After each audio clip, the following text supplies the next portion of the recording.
کہ ربی انی دعوت قومی لیلا و نہارا، میں نے دن اور رات کا فرق نہیں دیکھا، جب موقع ملا میں نے ان کو دعوت دی اور ان کی خیر خواہی کے لیے ان کے پیچھے پڑا رہا، مجھے دیکھ کے یہ کانوں میں انگلیاں ٹھونسنے لگے، اتنا میں نے ان کو سمجھایا۔ اس کے بعد نوح علیہ السلام نے دعا مانگی، اللہ اس قوم نے میرا انکار کیا، تو میری مدد کر۔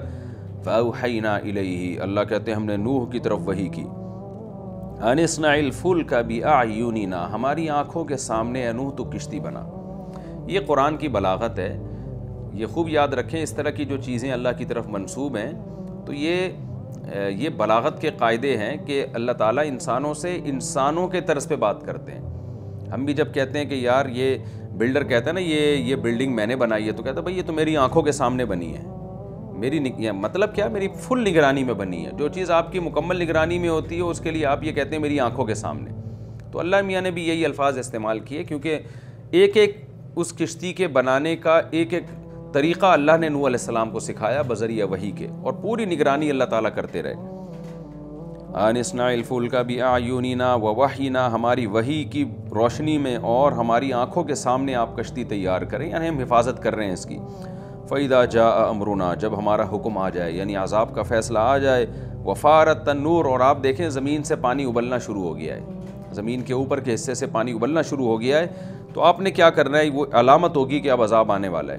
فَاسْلُكْ فِيهَا مِن كُلٍّ زَوْجَيْنِ اثْنَيْنِ، تو دو دو جوڑے ہر مخلوق سے آپ نے رکھنے ہیں، یعنی ایک ایک جوڑا، ایک جوڑے کے دو دو فرد، مرغا مرغی اور گائے اور بیل اور جتنے بھی جانور، پتہ نہیں کتنی بڑی کشتی نوح علیہ السلام نے بنائی ہوگی، کیونکہ پوری دنیا میں روایات سے پتہ چلتا ہے یہ سیلاب آیا تھا، یہ جو طوفان آیا تھا نوح علیہ السلام کا پوری روئے زمین کو ڈھانپ لیا تھا، اس نے بہت ہی بڑا طوفان آیا تھا۔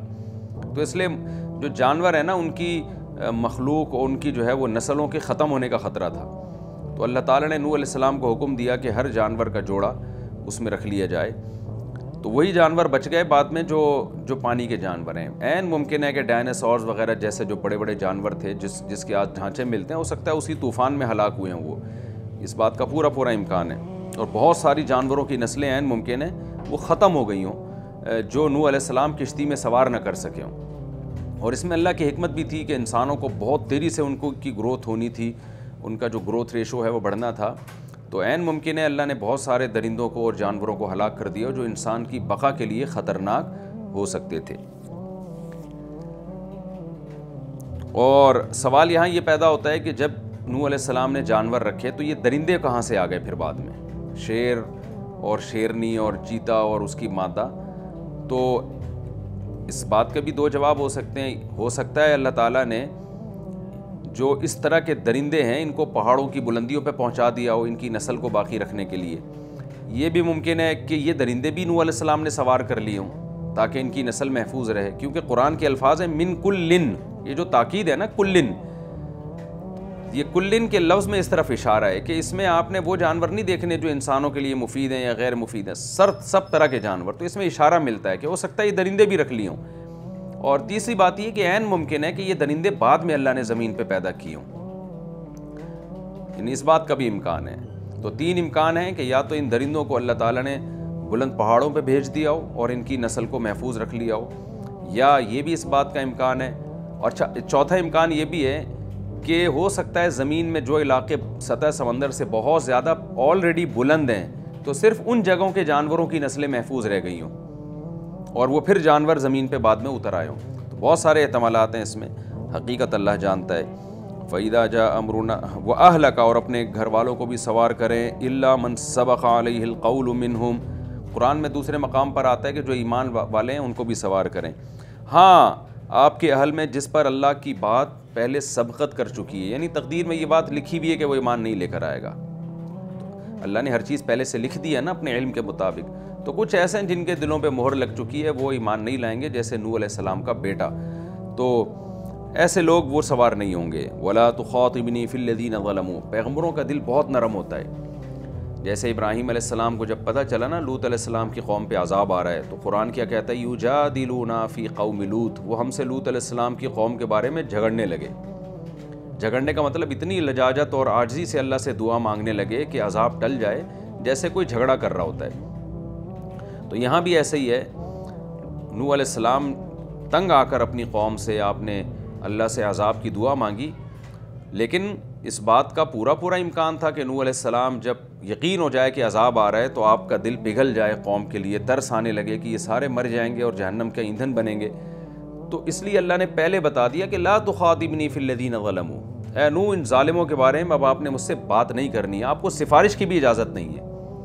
یہی وجہ ہے کہ دوسرے مقام پہ سورہ ہود میں جب اللہ نے یہ واقعہ بیان کیا تو نوح علیہ السلام کا بیٹا جو عذاب میں ہلاک ہوا نا، تو نوح علیہ السلام نے اللہ سے کہا اللہ یہ تو میرا بیٹا ہے، تیرا وعدہ تھا تو میرے اہل کو بچائے گا. تو اللہ نے حضرت نوح علیہ السلام کو تنبیہ کی ہے. وہ تنبیہ اسی بیس پہ تھی کہ میں نے آپ سے کہا تھا کہ ان ظالموں کے بارے میں اب آپ نے مجھ سے سوال نہیں کرنا. اسی وجہ سے نوح علیہ السلام نے پھر اپنے اس سفارش پہ اور اس درخواست پہ اللہ سے استغفار کی. تو وَلَا تُخَاطِبْنِي فِي الَّذِينَ ظَلَمُوا، جو ظالم لوگ ہیں ان کے بارے میں آپ مجھ سے بات تک نہ کریں، إِنَّهُمْ مُغْرَقُونَ، یہ غرق ہو کر رہیں گے.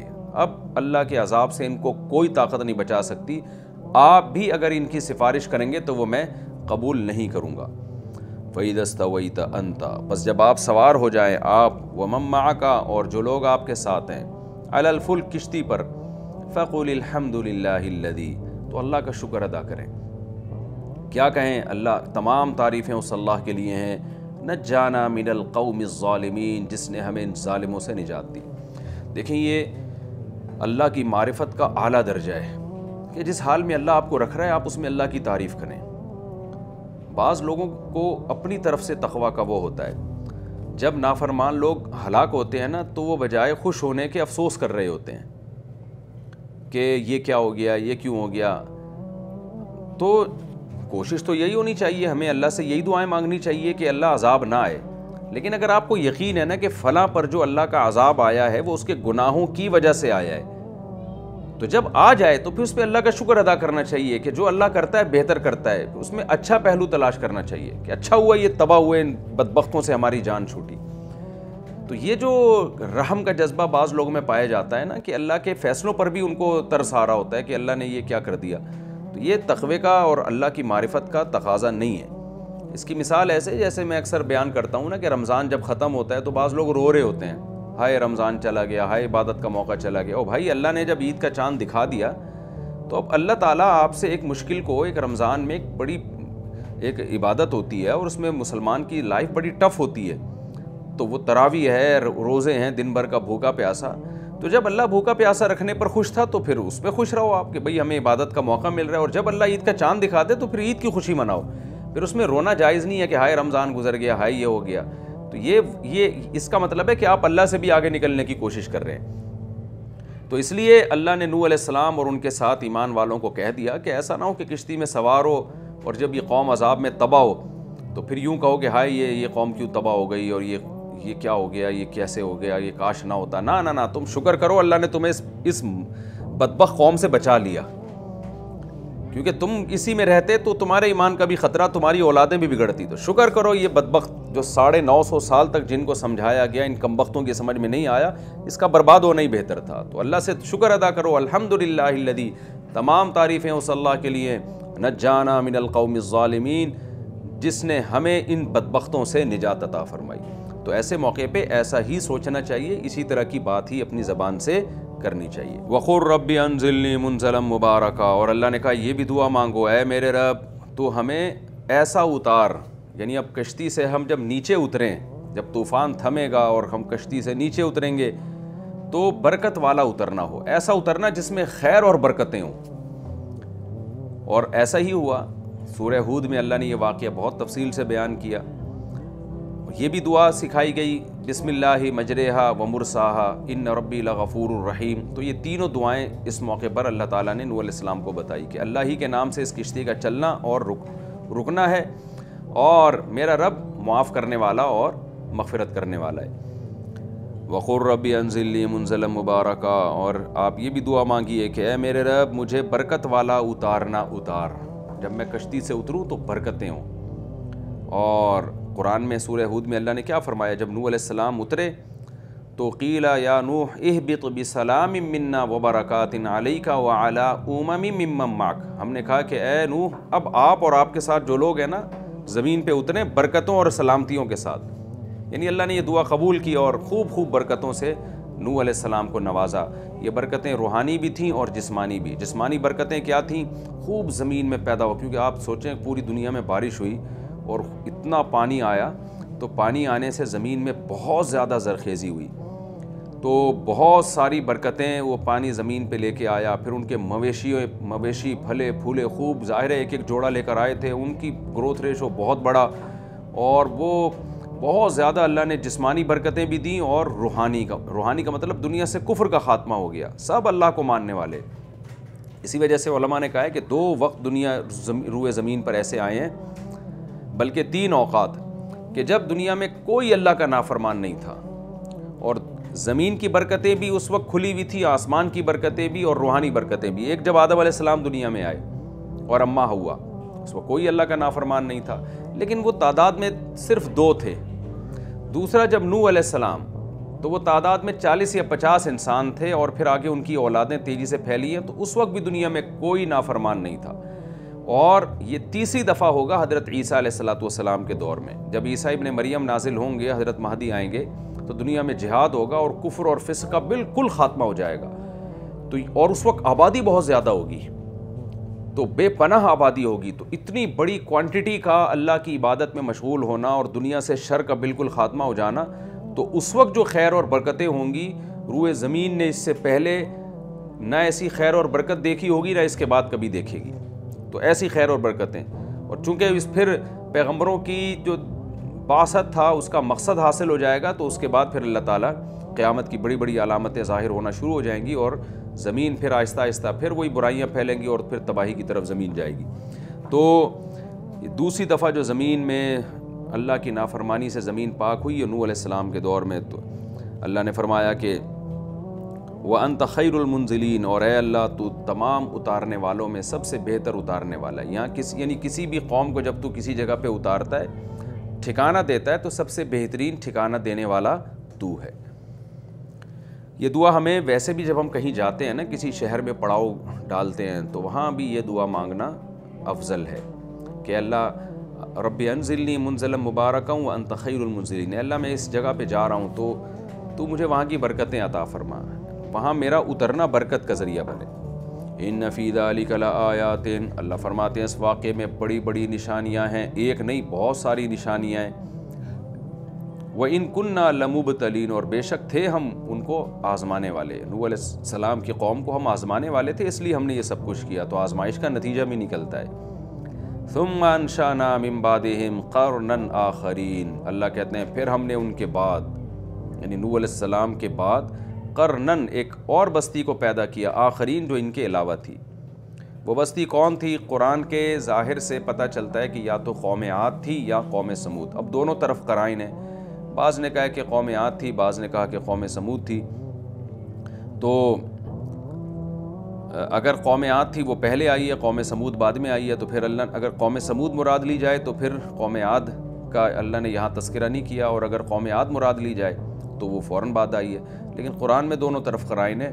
تو اب چونکہ یہ عملی زندگی سے اس کا کوئی خاص تعلق نہیں ہے، لہذا میں اس بحث کو حذف کر دیتا ہوں۔